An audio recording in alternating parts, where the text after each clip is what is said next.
All right, so we're dealing with the infamous green monster, and a lot of people will think, man, this must be a really difficult wall to play and outfield to play.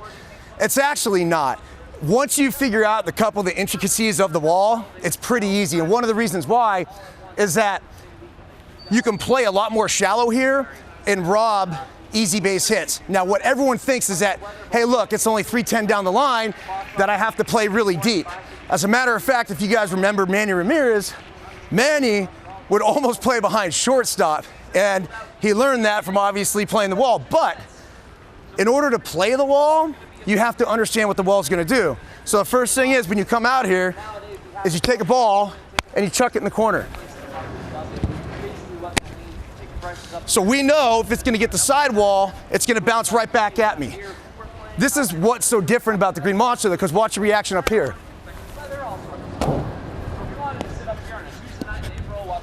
So it deadens out. But we go back over here,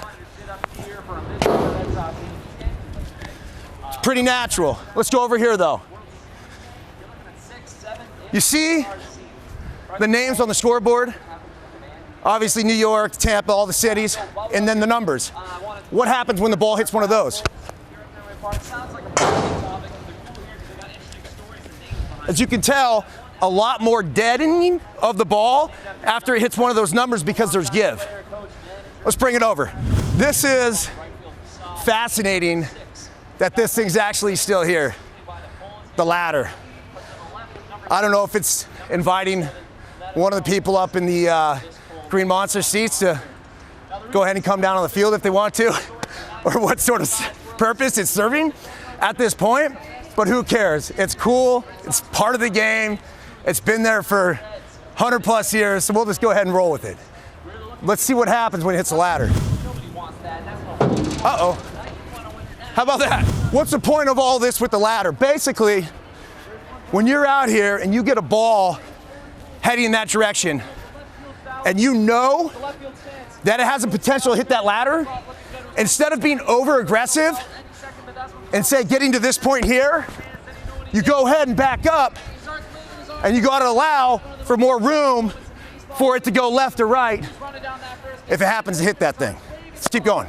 All right, as someone who played center field a lot and also played left field a lot, this is a very tricky corner. And as you can see, the cut of the angle right here, right, it comes to this V. But then, right here, it almost looks like it blends into one, but it's totally different.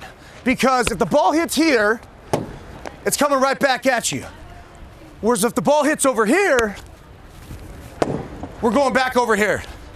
And that's why it's very important for the left fielder to know when a ball's hit out here, and even though he's playing, say, shallow and in down the left field line, he's got to bust his rear end over here just in case the ball hits here and the center fielder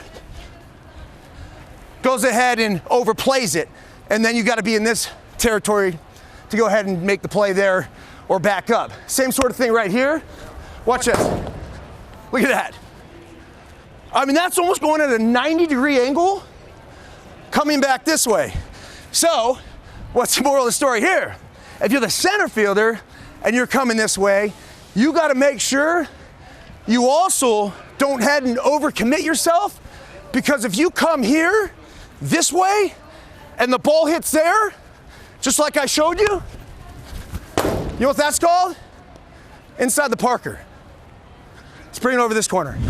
Okay, this is the most complicated area of any stadium, of any field, of any warning track, of any fence. Now, a normal warning track that you go onto that's relatively standardized is about 2.5 steps once you get on the dirt. What I mean by that is 1, 2, half, and you're usually dealing with the wall. Now, right here, and it starts all the way over there at 379 and even over, we get into this territory where, watch this. I mean, this is 1, 2, 3, 4, 5, 6, 7, 8, 9, 10, 11. 11 and a half steps to the 420 corner. So instead of trying to count 11 and a half steps as an outfielder, I think the best thing to do is basically pretend as if the warning track doesn't exist. Now we're dealing with these tricky angles again. So when you get in here, it's only natural. If you're running here as a center field, you're going to make a play, and you see that fence coming, is to shy up on the fence. But really, obviously you have extra space. So as you're going here, pay no attention to what's going on here. This is one of those ones that you almost have to pretend like you're playing in the park with no fences at all. So the ball's hit, watch this corner.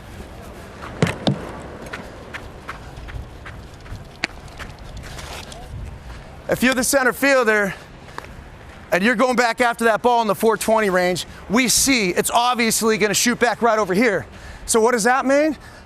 That means the right fielder better bust his rear and get over here to back up the center fielder, because if the center fielder's going to make that play, he needs to have some cover back this way. Every now and again we'll see plays made up over here, but it's so rare that you're actually gonna have time to be able to get up in this sense and try to make a play. All right, over here in right field, I mentioned earlier, obviously, this outfield being very difficult to play. The only other right field in baseball I think that is comparable to this is Oracle Park in San Francisco, but there's just so many things going on. So we talk about the Green Monster, we talk about what's going on in center, both very difficult. This right here is the end all be all. This is the most difficult position to play in all of baseball. Doesn't matter what city you're playing in, what stadium you're playing in, this is it. Now, it's interesting because right here it's a dead piece of grass, and we get to see this because this is where typically the guys play. And so it gets a lot of traction, just this over and over and over again. Now, straight up in baseball, when they talk about it, is you're lining up the bags. You're lining up the second and third base bag. And that's why obviously you see this here. I remember in right field here, what you do is you take the foul pole and you line it up, and obviously they're a couple feet in from here. Now, what makes it so uncomfortable is, number one, what I talked about in center field, having to be able to back that up. The second thing is, I don't know if you guys can tell from the angle that I'm at, but it is forever until you get to that wall. There's no issues with the wall. It's actually kind of a fun wall, and we've seen that with dudes flipping over it all the time. And it's very standard if you go ahead and get a ball off it, it's gonna bounce right back at you. But it's the amount of steps that it takes when you're running back to go ahead and try to get to the wall to get to the ball. But, you ready for this? So, Pesky's pull, the infamous Pesky's pull. When a ball comes down here, it essentially just shoots straight out.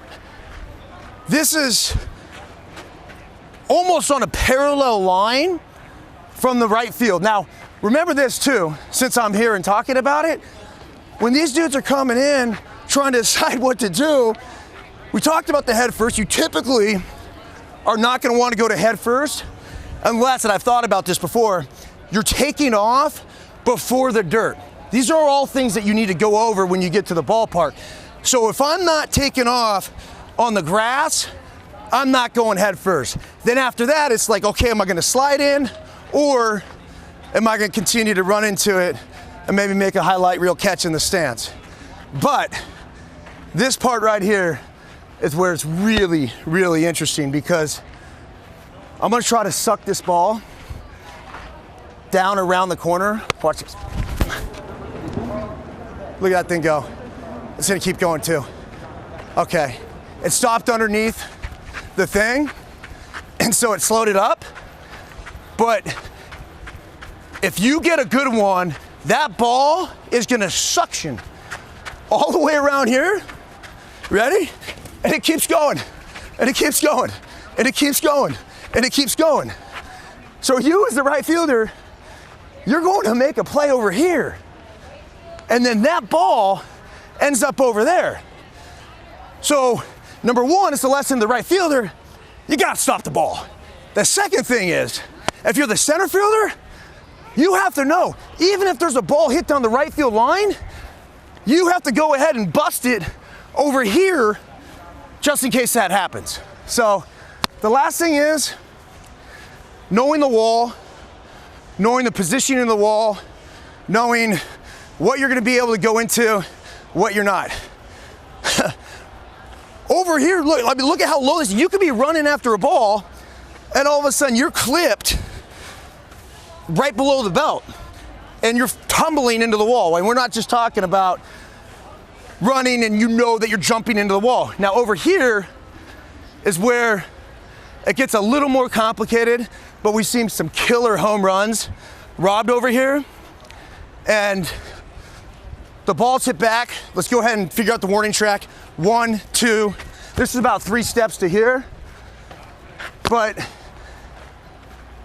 when you're coming over here and you're figuring out what's going on, this is a good one where when that ball's hit, I'm gonna show you so you guys get a good clue of this, because I'm gonna go back to the original spot of where I'd be playing. This is where the majority of the guys will play in this situation. Look how far you gotta go to try to rob a homer. Boom, ball's hit. 1, 2, 3. My goodness. It's like I'm running for a tourney. Then you get back here, you go up, it's just, boom. You got the ball though. Yeah. That's playing the outfield, Fenway Park.